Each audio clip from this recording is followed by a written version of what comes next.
난에 대한 한국인의 정서. 근년에 와서 생활에 여유가 생겼는지 남녀노소를 막론하고 원예를 즐기는 인구가 점차 증가하고 있다. 이것은 매일 기계의 톱니바퀴와 같이 일을 하지 않으면 안 되는 현대사회에 살고 있는 인간이 진정 자신을 발견하고 자신을 위로하여 내일의 정신적인 에너지를 축적하는 방법의 하나로 식물을 사랑하고 식물과 대화하기를 바라고 있다는 표현이 아니겠는가? 식물을 관찰하고 있으면 시간이나 경제적인 활동에 속박되는 일이 없고 타인과의 교제에 번거로운 일로부터 해방되어 무아의 경지에 도달할 수 있다는 것도 사실이다. 식물에게 쏟은 무조건적인 사랑이란 과연 어떤 것인지 느껴보았는지, 식물에게 사랑을 쏟고 그것을 돌보는 동안만큼은 화가 나지도 짜증이 나지도 서둘지도 않게 됨을 맛볼 수 있을 것이다. 최소한 하루 한 번이라도 식물을 돌보고 이런 식의 사랑을 베풀게 되면 순전히 사랑으로 가득한 공간 속에서 살고 있는 자신을 발견할 수 있을 것이다. 어느 식물을 키우거나 그 식물에서만 찾아볼 수 있는 즐거움이 있다고 할 수 있겠으나 인간의 기호는 점차로 변하여 대상 식물도 점점 넓어져 가고 있다.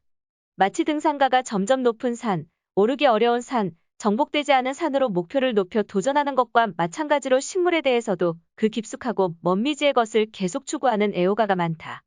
난과 식물은 단자엽의 종자식물 중에서 가장 진화된 일년생 또는 다년생의 초본식물로서 종류도 많고 생태적으로도 다양한 환경에 분포하고 있기 때문에 형태적으로도 생리적으로도 변화의 폭이 넓고 여기에 꽃의 아름다움과 향기 때문에 동양인은 일생을 통하여 몰두하여도 실증이 나지 않을 정도로 깊고 넓은 특성을 가진 식물이라고 생각하고 있다.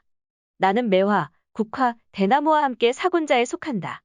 나는 중국에서 그 문화와 정신적 가치가 부여되어 한국과 일본 등으로 전파되었기 때문에 난에 대한 상징성은 세 나라가 크게 다르지 않다고 생각된다.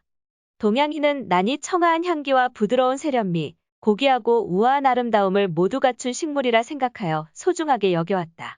난이 국화, 대나무, 매화, 소나무 등과 같이 군자로 존칭되는 것은 세속을 떠난 산골짜기에서 조용히 남몰래 맑고 은은한 향기를 풍기고 있는 그 고귀한 모습에 유래하는 것이지만 난을 지극히 사랑하는 사람의 입장에서 말한다면 소나무, 대나무, 매화, 국화는 군자로 할지라도 완벽을 기하지 못하고 있으나 나는 완벽한 군자 중의 군자라고 말할 수 있는 것이다. 왜냐하면 소나무와 대나무는 아름다운 꽃이 없으며 향기가 거의 없고 매화는 아름다운 꽃이 필 무렵 잎을 볼 수 없지만 동시에 꽃과 잎 그리고 향기를 모두 갖추고 있는 것은 난뿐이다.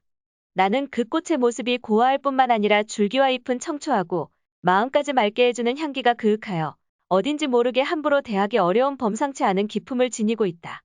꽃이 피지 않을 때도 푸른 잎은 차분하게 빛나는 광택을 갖고 우아하게 늘어져 하늘거리는 곡선의 아름다움도 갖고 있다.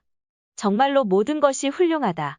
그래서 예로부터 난의 이러한 모습을 군자나 고고한 선비에 비유하였던 것이다. 또한 나는 우리나라에서 오래전부터 시인들의 사랑을 받아왔다. 그러나 난을 즐긴 계층은 일정한 정신적 차원의 생활을 영위한 귀족층이었기에 매화나 국화 등에 비해 문학작품으로 다루어진 횟수가 적다. 난을 소재로 한 문학작품에는 그 깨끗하고 청초함과 고고함 등을 표상으로 한 것이 많고 또한 군자로 표현한 것도 있다. 가람 이병기 선생은 고서 몇 권과 술 한 병, 그리고 난 두 서너 분이면 상공이 부럽지 않다고 말하고 있다. 난을 아는 선비의 마음이라고 할 수 있는 것이다. 예로부터 군자학을 지향하는 학자의 방 서한머리에는 난 화분이 놓여 있었다.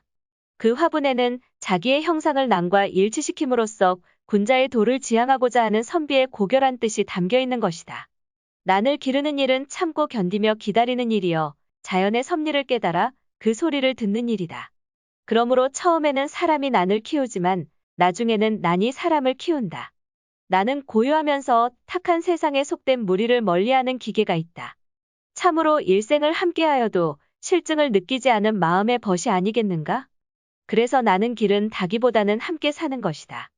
나는 이 조그마한 한 폭인 안에 내 삶의 의미를 붙여보고 신선들만이 사는 이상향을 수놓아 보기도 한다. 난과 함께 지내는 시간이란 어떠한 것인가? 난과 함께 시간을 보낸다는 것은 난과 대면하여 난 생각만 하고 있다는 것이 아니고 난 옆에 있으면서 눈은 난을 응시하면서 다른 것을 생각하고 있는 시간, 그 사이에 난 쪽에서 이쪽으로 다가와 마음속 깊숙이 파고들어오는 것이다. 나는 이러한 깊은 요소를 갖고 있다. 이러한 것들이 바로 동양난에 대한 동양인, 한국인의 정서가 아니겠는가.